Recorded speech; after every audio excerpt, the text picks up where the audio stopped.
Welcome to Mighty Banyans on the Bay. New College Faculty Conversations. Welcome to Mighty Banyans on the Bay, the faculty podcast of New College of Florida. It's a warm, sunny 80 degrees outside. We're in the Pompeii room, and we're looking forward to another great faculty discussion. My name is Douglas Estes, and I'm the Associate Professor of Religion here at New College. And I'm Alicia Mercado-Harvey, Assistant Professor of Spanish and History. And we have a really exciting professor to talk to today, Fred Pirone, also Assistant Professor of Archaeology in the Social Science Division. So welcome, Fred. Thank you. And first question, You have a really interesting background. I was seeing your CV, and you are a lawyer, and you also have an MBA. Yes. And you will have a PhD in archaeology. So tell us, why did you leave, the private sector to become a professor? This is actually a question that I get asked by my students all the time. Why would I leave a successful legal career to become an archaeologist? And I told them that it really comes down to this lifelong question that I've been trying to answer. And that question is, am I willing to abandon everything that I've come to believe to find absolute truth?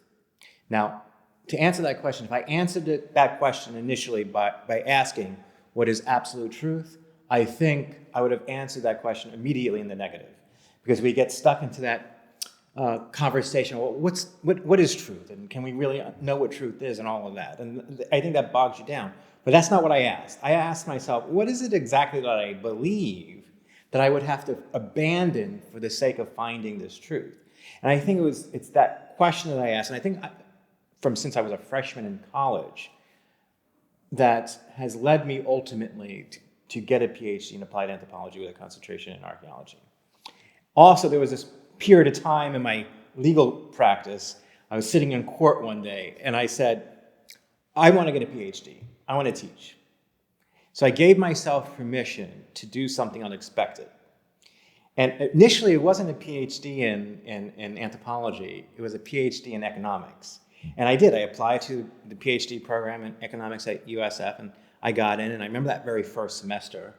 I was in the College of Business, where they have the economics department, and I sat there, and I was taking these classes, and I said, I don't want to do this, because I'm still doing something that I think is expected of me to do. This is the natural progression for me to achieve, which if you have a master's in business, like an MBA and a law degree, maybe if you get a PhD, you think economics or something like that. I said, I don't want to do this. I want to be an archaeologist. And so I literally got up from that table, walked to the social science building, and said, I want to be an archaeologist. And of course, they looked at me like I was strange. Right. Like, who are you, right?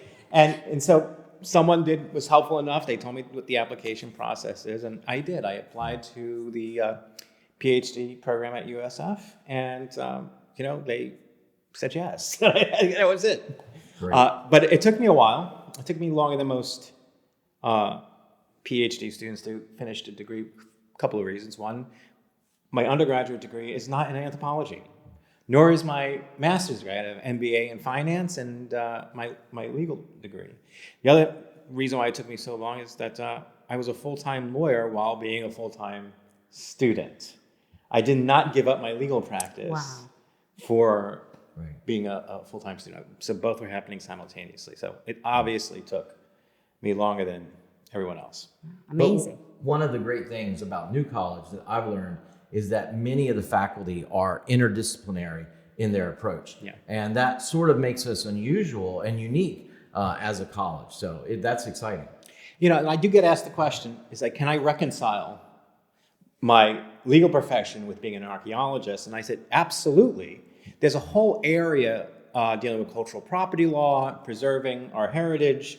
There's a lot of issues related to it ethically and whatnot. And of course, here, even in the Americas with the United States, there's this history of how colonialism has manifested in archaeology, where we actually did a lot of bad things, right? There's a great book called Skull Wars, where I highly recommend reading it, because it talks about how archaeologists and anthropologists in American history really did some bad things, and literally they were grave robbers. right? And then you have all those Indian remains that were sacred to these indigenous groups that are just locked away in cabinets and museums like the Smithsonian. But ultimately, that led to something called NAGPRA, right? And so NAGPRA is a law that helps to return this cultural property back to their rightful cultures and societies. So there is a nexus between law and archaeology. In fact, my very first semester teaching here, I taught a course in archaeology, law, and ethics. So students got to think about the dynamics of law in archaeology, and not just in terms of those theoretical types of questions, but how do you put it in practice? Right? And there's a whole practice of it as well. Fascinating. And that leads to the question of what classes do you teach? Tell us about that. So teach a variety of classes. This semester, I am teaching a course in Intro to Archaeology. I'm also teaching a course on anthropology of religion, which kind of goes to some of my research interests, a lot of my research interests. I'm also teaching a business anthropology course, which probably makes sense because that links my previous life to this life. I also taught one of the section instructors for the Odyssey. Next semester, I'm teaching a course on the archaeology of architecture, which is going to be a half theory class and half practicum class, where students are going to learn how to use LiDAR to basically create virtual copies of constructed spaces and understand what the theory and how space is really important. Not to get into the tangent, but one of the things that a lot of people who've survived the Hurricane Milton, my sister is one of them, her house got completely flooded, and someone said to her, you should be thankful that you're alive and not be so upset about the loss of the property. And I said, you could be thankful that you're alive and still be upset and grieve about the loss of the property. Of course. And one of the things that I don't think people realize is that these constructed spaces are basically repositories of our memory. They are our identity. Our identity is wrapped up into them. Absolutely. And when they disappear or they get destroyed, it is essentially part of us that's passing, like a death. And so you are grieving, you're mourning, and you go through those stages of grief, just like you would someone who has passed away, because material culture has agency. It informs who we are. Absolutely. And it also kind of co-evolves with us in a lot of ways. Right. So you've recently published 2 papers that look at material culture in Malta. Yes. So Malta is not a country that maybe many people are familiar with. Why don't you tell us a little bit about Malta and a little bit about material culture study in general, including what that word means in your field? Okay, so Malta is an island archipelago in the central Mediterranean, about 90 kilometers south of Sicily. It comprises mainly of 3 islands: the islands of Gozo, the islands of Comino, and the island of Malta. Interestingly enough, if you took the square kilometers of all 3 islands, they would fit neatly into the size of Hillsborough County. That should tell you how big the country of Malta is. Yes, for sure. And it's a remarkable, rich country, a very rich heritage, going from the Neolithic all the way, obviously, into the contemporary world. It has a rich history both in World War II, during the Crusades, the Renaissance, the Bronze Age, the Roman period, you name it. It has a connection to that rich history in the human experience. Yet in popular culture, Maltese falcon. Maltese falcons. I get asked about Maltese falcons. I don't know anything about Maltese falcons or Maltese dogs. Right. So one thing that's interesting to me too, you already talked about how your legal background informs your work as an archaeologist today. But I'm very interested to know, does your business background, and the reason why I ask is because you're studying the possible trade routes that came to and from Malta, or its exclusionary approach to trade for some of its life, it was more exclusionary, some more open to international trade. Does it apply at all? Does it help at all? So that's a really good question, because obviously when people hear the term trade, they immediately are thinking some connection or nexus to business. And obviously that's trade does have that element. A lot of what I was looking at more specifically is how trade, in terms of human movement and interaction, was involved with the culture change that can be observed in the archaeological record from the Neolithic to the Bronze Age.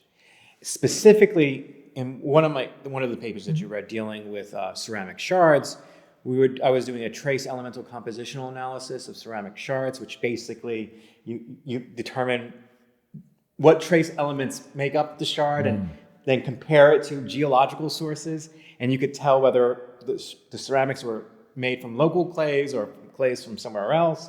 And one that helped me elucidate some information about what role did ceramics play in trade, right? But it also could reveal a number of other things when you look at the total context of the archaeological record regarding culture change. And in fact, one of the theories, I guess, or I could say it's a theory, that I kind of took out of my research is that objects carry with it the culture that produced it.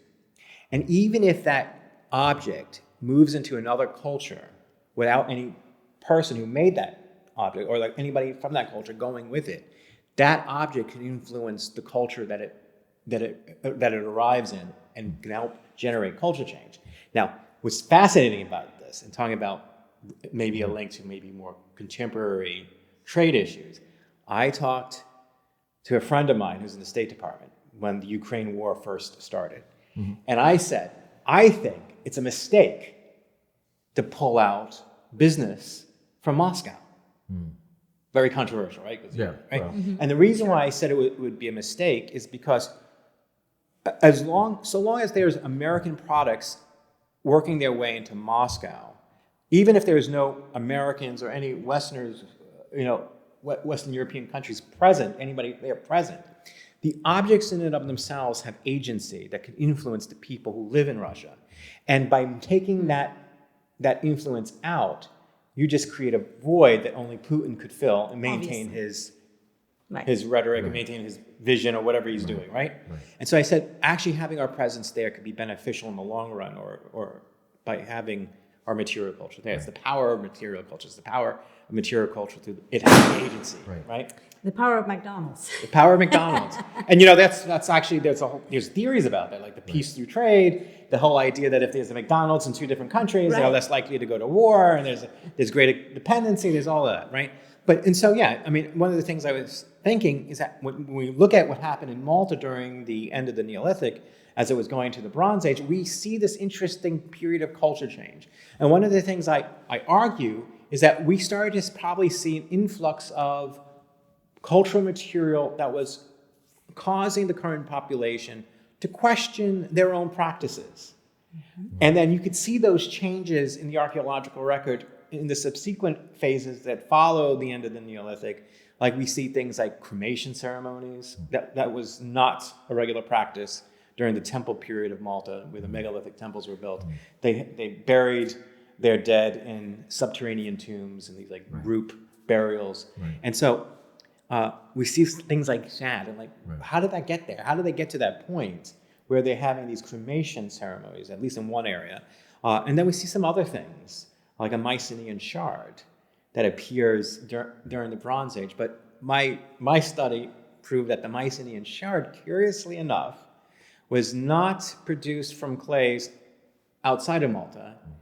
It was produced with clays that are from Malta itself. So it's kind of like a local reproduction of a Mycenaean shard. Right, and I was noticing in your article that you're making, it's important that it was believed that it was from Sicily to Malta in your... So, it's not that it was, not that the ceramic shard came from Sicily, or was part of a vessel that came from Sicily. Right. Because when you do the analysis of both local clays, compared it to the trace elemental composition of the actual shard itself, and it's clear after doing this, what they call principal component analysis, that, this ceramic shard is made from clays from Malta. So it's a locally produced Mycenaean vessel, a calyx. right? Which is a ceremonial drinking vessel. Now, we do know that there's a similar types of vessels that we find in Sicily, like in the city of Thapsos, where Mycenaeans did have a settlement. Because the Mycenaeans were very interested in trade. Sicily has raw materials that they would specifically be interested in, like tin. Tin is very important for bronze production. Right. And so, and tin in the Bronze Age was like oil is today, right? You control the tin, you have like this major economy engine, right? And so, but Malta has nothing like that. Malta does not have tin or any metals. It's a limestone island, essentially. And so there's this, when you look at the total context of what's happening archaeologically there, you can come up with this plausible story that someone from Malta is interacting with Thapsos because we find similar repertoire of items, Mycenaean items in Thapsos as this particular artifact would be associated with in Malta. And it could be that someone went there to Thapsos at some outing, maybe some trade, expedition. They were part of that ceremony that was involving that Mycenaean drinking vessel. They went back to Malta and they reproduced it locally. And so that's a possibility. Is it the only explanation? No, obviously it's not the only explanation because we don't have any writing to verify any of these interpretations. But it's scientifically we could say, you know what? This Mycenaean shard was made in Malta. It's not from a Mycenaean vessel that comes from the Peloponnesian Peninsula, right? That's where we or Mycenae, where the Mycenaeans originate from the Eastern Mediterranean. Right. But it seems like to me, it fits the way humans engage each other culturally and including in trade and business. You were mentioning the relationship between American policy and its interaction with Russia. I was thinking at the same time about the influx of inexpensive products from Asia over the last 30 or 40 years, how that has changed American culture as a possibility. So all of that changes. Yeah. So there's a whole area called cognitive archaeology, which is obviously borrowing from the neurosciences. Right. And when how do I put it so succinctly, right? So the things that we make impact our neuroplasticity over time. So one of the things I always use the example of, think about Homo habilis, the first toolmaker, right? Before they were Homo habilis, it was Australopithecines, right? Australopithecus afarensis, who was bipedal and I think were predominantly plant eaters. And then Homo habilis evolves out of this Australopithecine, like I would say human 2.0, like Australopithecines, think of it like a phone, like iPhone 14, iPhone 15, like Australopithecine, human 1.0, Homo habilis, human 2.0. Brains are slightly bigger, about 30% bigger, but they start making tools, right? And they're making tools that probably helped them scavenge meat. They were scavengers. They didn't hunt. They found carcasses of animal remains and they scavenged what the other scavengers left. But by them using those tools, they were increasing their protein intake by helping them get like bone marrow or whatever.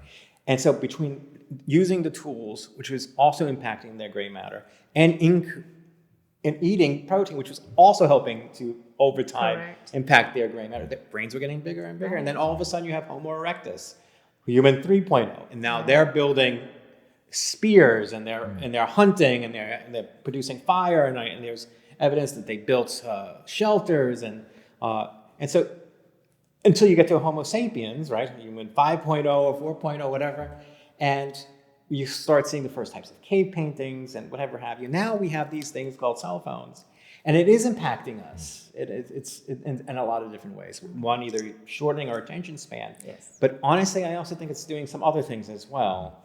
I find that my students over the years, because New College is not the first time I've taught, that actually students have become, because they have such access to knowledge, that you have to be on your A game as a professor. Yes.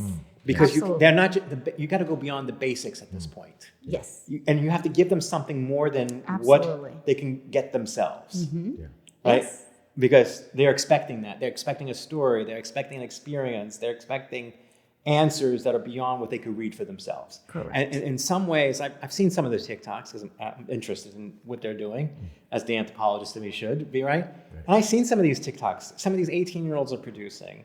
And, we might marginalize it. We might laugh at it because it is what it is. Yes. But I've seen some examples where these 18, 19-year-olds are producing these 3-5-minute videos, distilling everything I would do in a semester, Right. and they're doing it in such a way that is unbelievably well done.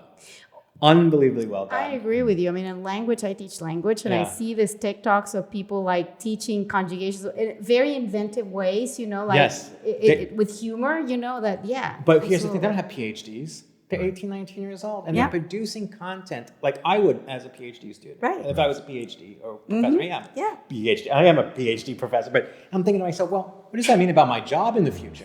Yeah. Right? Like, what's the point of a professor in college if this can be Yes. the future, right? How do I engage with the future in this way, right? And so Right. that's an example of how material culture has agency and it can influence the evolution of the human experience, Yeah. as well as culture change in society. Obviously, culture changes happen because of social media and the cell phone. Absolutely. Because I always tell my students, I'm X generation, and they're predominantly Z generation. We're going to have an alpha generation soon. Right. And I always say, like, the America that I grew up in is completely different than the America that you grew up in. And I think part of the reason is squarely dealing with social media. We just see the world that much differently because of the way we interact with material culture. Absolutely. And speaking of technology, I wanted to ask you about the 3D modeling. Yes. So I found this fascinating in your article where you're able to put together a temple, like with 3D modeling, So- basically bring it to Yes. life. So I just wanted to ask you, how is that impacting archaeology? So that's some of the research that we're starting to do here at New College, where we're taking LiDAR to create these virtual copies of historic structures. It could even be contemporary structures, so that you can actually go into the structures and have an experience as if you were physically there. And so what we did in Malta at the temple, is a megalithic temple called Borj Nadar, we built a 3D model using aerial photogrammetry and terrestrial LiDAR and to create this virtual copy of the Borj Nadar temple. And then using that virtual copy, we wanted to ask some questions. Like, for example, can we say something about its construction within the landscape in terms of its alignment? Is it oriented in a certain direction, and can we determine what it's oriented towards? Is it something in the landscape? Is it celestial?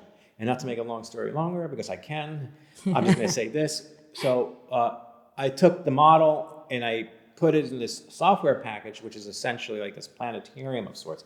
And we use this algorithm to regress time to when the temple should have been built, right? And so we could look at the night sky, or the sky in general, day or night. It could look any period. Right.